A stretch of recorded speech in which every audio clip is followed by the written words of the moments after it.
Seguimos en Bienvenidos a Bordo y como lo presentó el separador, monumentos icónicos. ¿Qué has traído para el día de hoy, Claudio?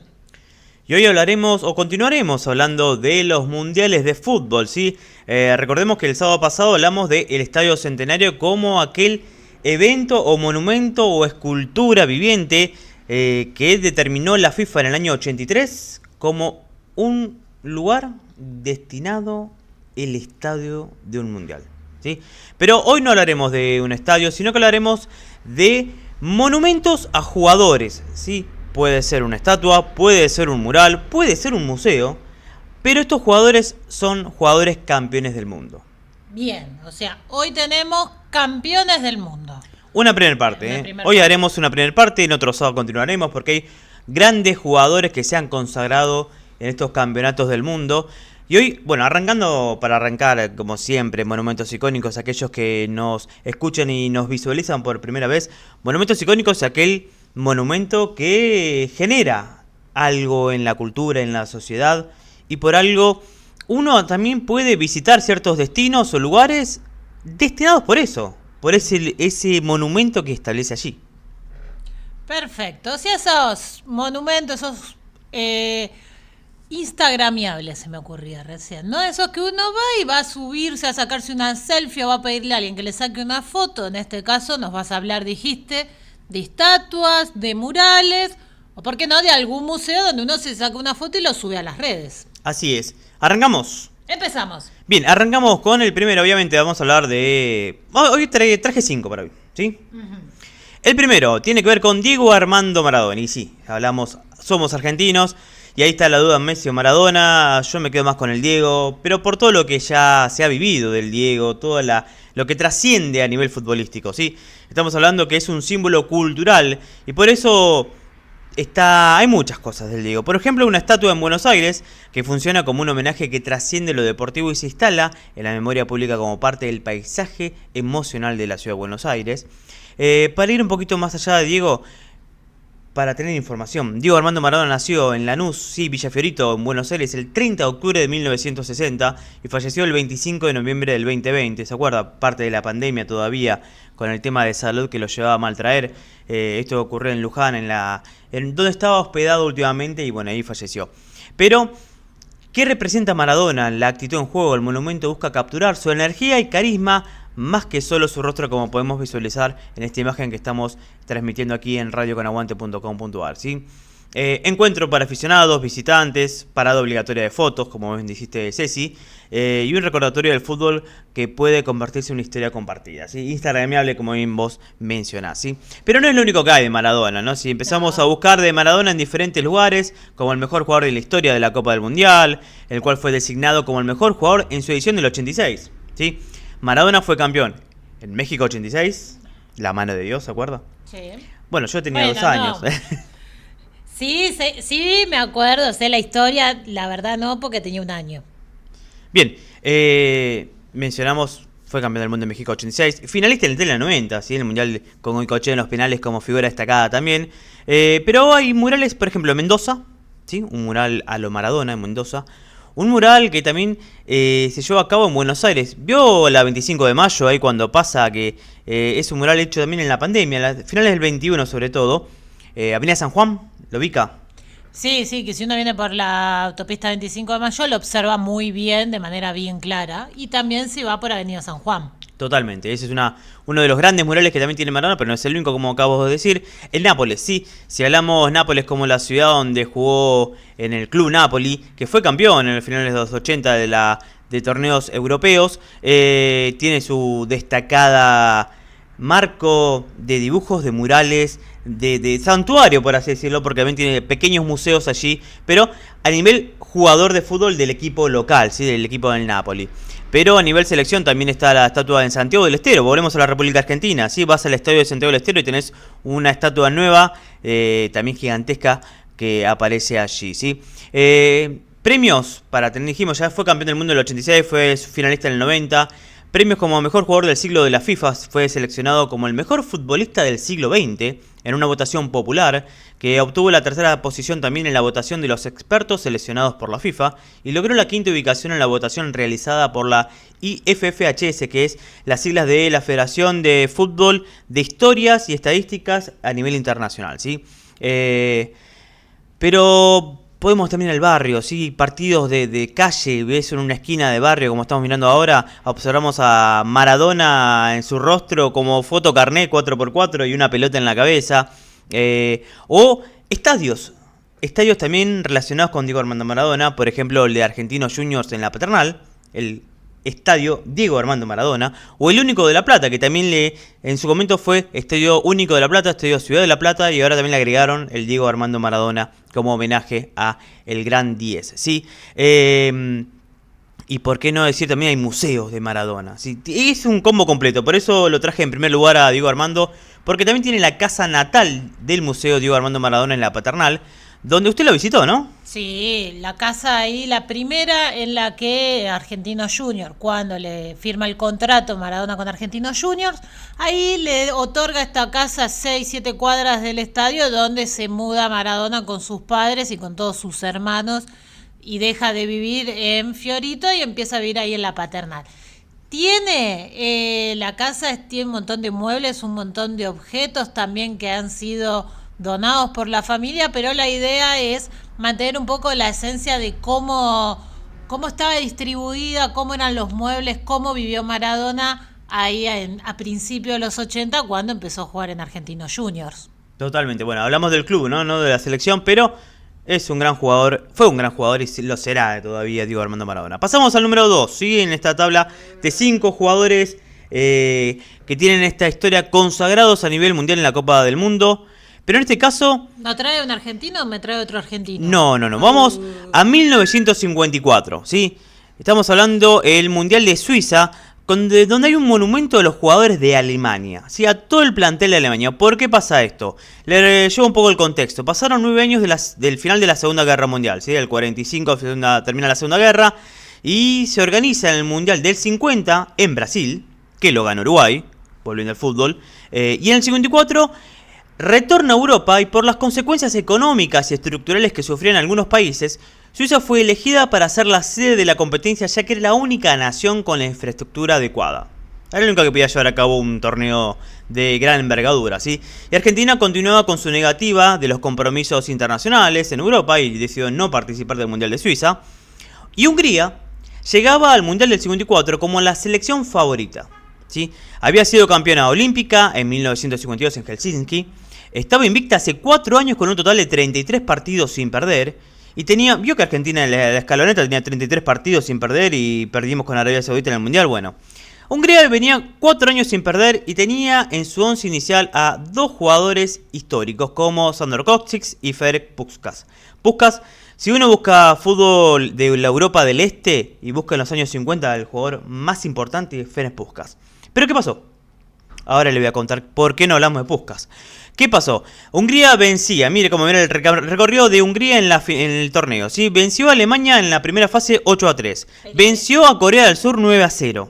8-3, sí. 9-0, me está diciendo ya ahí en 2 partidos, 17 goles. Le ganó a Brasil 4-2 y después le ganó a Uruguay, que era la última campeona del mundo, que también era un país importante para poder participar. Sin embargo, Hungría, en este caso, era la favorita para ganar la final en Berna. ¿Y contra quién lo disputó? Contra la Alemania, ¿sí? Por eso algunos lo llaman como el milagro de Berna. Berna por la ciudad, obviamente, donde se disputó la final. Le digo cómo iba el partido. La final la ganaba Hungría 2-0 a los 8 minutos del encuentro. Ya está, era obviamente que llevan a Hungría. ¿Qué pasó? A los 10 minutos, Alemania descontó en el marcador y a los 18 minutos del primer tiempo logra el empate. Así termina el primer tiempo, 2-2. Van al segundo tiempo, todo es parejo, mucho ataque de húngaro, el arquero alemán saca muchas pelotas, pero a 6 minutos de finalizado el partido, casi ahí que terminaban los 41 minutos del segundo tiempo, Helmut Rahn marca el 3-2 que le da la victoria a los alemanes y le ganan a Hungría. Le cortan la racha de tantos partidos y lo sacan al favorito. Por eso lo llaman como el milagro de Berna y por eso estas imágenes que estamos viendo de este monumento, esta forma de llevar a cabo este homenaje a los jugadores de Alemania, porque recordemos que era el primer torneo que ganaba Alemania, porque había ganado en el 30 lo ganó Uruguay, en el 34 lo ganó Italia, en el 38 lo ganó Italia, en el 50 lo había ganado Uruguay y en el 54 era el primer mundial que ganaba Alemania. Y en este caso, con este monumento, ellos obtienen este milagro de Berna y por eso este reconocimiento de los jugadores alemanes. No me trajo una, me trajo 11 estatuas en una ahí. Vio que hermosa esa foto, esa imagen en Berna, en Suiza, ¿sí? Continuamos con el tercero, ¿sí? Nos vamos para Inglaterra. A ver. Y acá empezamos con un poquito de las dudas, pero bueno, dejémoslo ahí porque también es un gran jugador, fue un gran jugador. Estamos hablando de Bobby Moore, que su nombre era Robert Frederick Chelsea, más conocido como Bobby Moore, ¿sí? Bobby Moore era el segundo apellido. Donde nació en Londres el 12 de abril de 1941 y falleció el 24 de febrero de 1983. Fue un futbolista inglés de gran calidad técnica, considerado uno de los mejores defensas de la historia. Fue capitán del West Ham United y de la selección de fútbol en Inglaterra en la Copa del Mundo del 66. ¿Sí? El único campeonato que logró Inglaterra fue en el 66, disputado de manera local. Y hay ciertas discrepancias de la final del que le gana a Inglaterra a Alemania 4-2 en la final por los goles y las formas que se llevaron a cabo, pero no importa. Dejémoslo de lado. Bobby Moore fue campeón del mundo y más allá que se haya celebrado en su país y obtuvo con esto el título, es un gran jugador o fue un gran jugador de la selección inglesa, ¿sí? También tiene una amistad tuvo una amistad con Pelé en los 70. Recordemos que Pelé también es un gran jugador de fútbol, que lo mencionaremos en un ratito nada más. Cuando los dos hombres disputaron un combate épico por la supremacía de Inglaterra en el Mundial frente a Brasil. Pelé declaró que Moore era el mejor defensa con el que había jugado. O sea, si Pelé te dice, Bobby Moore, sos el mejor defensa con que enfrenté, es que no encontró la manera de evadirlo y poder ir directo al ataque. Totalmente. Considerado uno de los mejores jugadores de la historia en Inglaterra, sobre todo de Bobby Moore, ¿sí? Tiene su monumento en las afueras del estadio Wembley, en Inglaterra. Moore aparece sereno, firme, con un porte que se le acerca a un monumento cívico más que una figura deportiva. En Inglaterra, donde el fútbol se ve como tradición, esta cultura cumple con la función de recordar que la historia se escribe con la disciplina, con el carácter y con la memoria colectiva. En esta imagen de Bobby Moore allí en las afueras del estadio Wembley de Inglaterra. Está no en cualquier lugar, está en el estadio Wembley de Inglaterra, así que bien por Bobby Moore. Vamos con el cuarto monumento, ¿sí? El cuarto que tenemos en el día de hoy. Dijimos Pelé, ¿sí? Nombró a Pelé, nombró al jugador brasilero. A Edson Arantes do Nascimento, más conocido como Pelé, pero tiene un museo también Pelé. Vio que cada uno tiene lo suyo acá.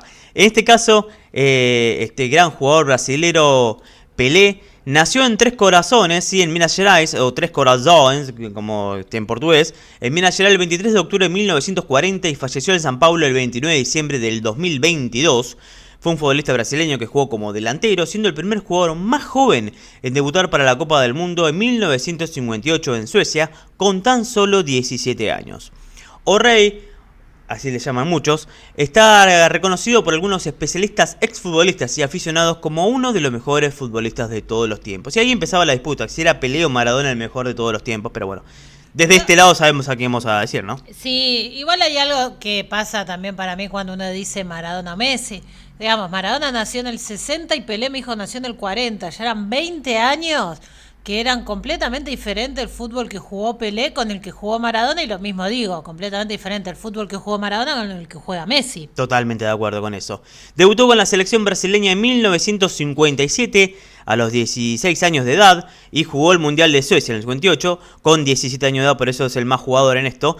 Y es junto con Neymar, a la hora de debutar en Brasil, la selección brasilera, en el caso de convertir goles, ¿sí? Con la selección brasileña 77 goles comparte Neymar con Pelé, ¿sí? Acuñó el término de jogo bonito para designar el estilo que practicó Brasil en los años que él integró su selección y disputó 4 ediciones de la Copa del Mundo, ¿sí? En la que fue campeón en el 58 en Suecia, tenía 17 años, salió campeón del mundo, en el 62 en Chile y en el 70 en México, donde gana el tercer escudo, la tercera estrella Brasil, esa Copa Jules Rimet que se llamaba hasta ese entonces, y se la adjudica Brasil a ese campeonato. Y lo obtiene obviamente Pelé como gran futbolista y gran jugador de esa final que le ganan a Italia, ¿sí? Y es el más joven en lograr obviamente este tipo de alcance de torneos mundiales, ¿sí? Anotó un total de 12 goles en mundiales y fue elegido como el mejor jugador en 1970, ¿sí? Por eso en Brasil hay un museo de Pelé, el Museo Pelé, que está en San Pablo, y allí están expuestos documentos, camisetas, botas de fútbol, pelotas, con decoraciones y trofeos, entre otras cosas, con el acervo personal del atleta del siglo XX, ¿no? Tiene 4.134 metros cuadrados del museo y aprecian audios, películas, fotos, textos sobre la historia de quién, de Pelé, ¿sí? Fue inaugurado el 15 de junio del 2014 como parte de los eventos paralelos a la Copa del Mundo que se celebró en Brasil en el 2014. Y fue el gran sueño del antiguo del rey, quien expresaba su deseo que se le construya un lugar para exhibir toda su historia. Él lo quería en Santos, ¿sí? En San Pablo. Santos queda en San Pablo. Y obviamente se puso muy feliz cuando se entera de que se iba a llevar a cabo este museo. Ahora, ¿usted sabía que cuando se retira del fútbol, Pelé fue actor y cantante? No. Ya veo por qué hay tantas comparaciones con Maradona. Maradona no fue actor ni cantante, pero... Maradona se animaba a todo. Sí, no digo que se haya subido a un escenario a ser cantante. Seguro que alguna actuación... Cantó, ¿eh? Sí. Cantó tangos, cantó... Pero ¿se acuerda Maradona, conductor de programa de televisión? Me acuerdo, ahí en Canal 13, con el Goico. Y bueno, y ahí se dio el lujo, en un momento que también estábamos hablando recién de esta comparación, de entrevistarlo a Pelé. Así es, entrevistó a Pelé, entre sus grandes sueños también como él como conductor. Hay que animarse, que estar con todo el público, porque era en vivo, con todo el público en Canal 13, y te vea todo el mundo allí. Así que la verdad, muy bueno lo de Maradona, y en este caso apreciando la entrevista a Pelé, así con un abrazo muy lindo que se llevó a ambos, ¿sí? Y el quinto para ir cerrando monumentos icónicos en el día de hoy, la primera parte. Por ahora, ¿cómo le va? ¿Le va gustando? Me va gustando. Figuras, diferentes décadas además, cada una de las figuras, todas interesantes para conocer esas esculturas, museos. Bueno, el que le traigo en el quinto... Sí. Porque siempre hablamos de grandes jugadores consagrados. Es un consagrado, obviamente, porque fue campeón del mundo. Pero el monumento que lleva a cabo este muchacho es lo que lo lleva en esta particularidad, ¿sí? Porque estamos hablando de Zinedine Zidane, el francés. Porque no todas las esculturas futboleras celebran la gloria, ¿sí? Más allá que de él sale campeón. Pero sí salió campeón con Francia. Pero algunos se atreven a inmortalizar el conflicto. Veamos el video que compartimos ahora. Grandeza de Zinedine Zidane en un terreno de juego. Es una absoluta lástima que se vayan así. Evidentemente le había agarrado ahí, pero eso no es nada, ¿no? No, pero hombre, la agresión... Es que de vez en cuando... Yo recuerdo una jugada parecida en el Mundial del 98 contra Arabia Saudí. En un partido que es intrascendente, que Francia ganaba fácil. Algo le dice Materazzi. Sí, pero claro. Algo le dice Materazzi, pero da igual. Da igual. Es una lástima. No hay, hay un argentino testigo de esa situación. Yo lo veo ahí. Horacio Elizondo aparece como el árbitro del partido. Iban 110 minutos de la final entre Francia e Italia.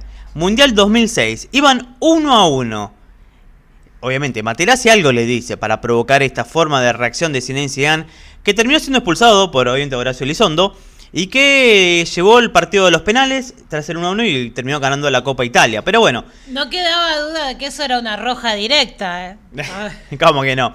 Este monumento, esta obra es realizada por el artista Abel Abdesamed, representa el célebre cabezazo de Zinedine Zidane a Marco Materazzi durante la final del Mundial 2006. Por eso trajimos el video para compartir el momento por el cual se genera esta idea de la obra, ¿sí? La obra ha sido exhibida en espacios como el Centro Pompidou y también en Doha, y su potencia radica en el incómodo, no idealiza, no suaviza, no convierte el episodio en una postal heroica, sino que registra un instante de quiebre, una grita emocional, un escenario más visto en todo el mundo, porque todos quedamos sorprendidos cuando vimos esa final y pasó eso que pasó. Pero es una escultura interesante. Pero además mire bien esa imagen ahí de la escultura, ¿eh? Está precisa cuando le da el cabezazo, porque no se lo da exactamente, o sea, bien abajo de la cabeza, en el pecho, y ya se va viendo cómo se está cayendo el rival. Totalmente, sí. Genera un poco de tensión, de humanidad, vulnerabilidad. Uno puede pensar lo que uno quiera en esa definición de la obra de arte llevada a cabo, ¿sí? Esto también hay que decirlo porque Él con la selección francesa tuvo 108 partidos, anotó 31 goles, lo que le convierte en el cuarto futbolista con mayor cantidad de partidos internacionales con la camiseta francesa. Y fue campeón del mundo en Francia en el 98, como bien les dije, y fue finalista en el 2006, donde tuvo este cabezazo del final y que motivó su retiro futbolístico, porque ya tenía 34 años, fue su último partido, se despidió como futbolista en la Copa del Mundo.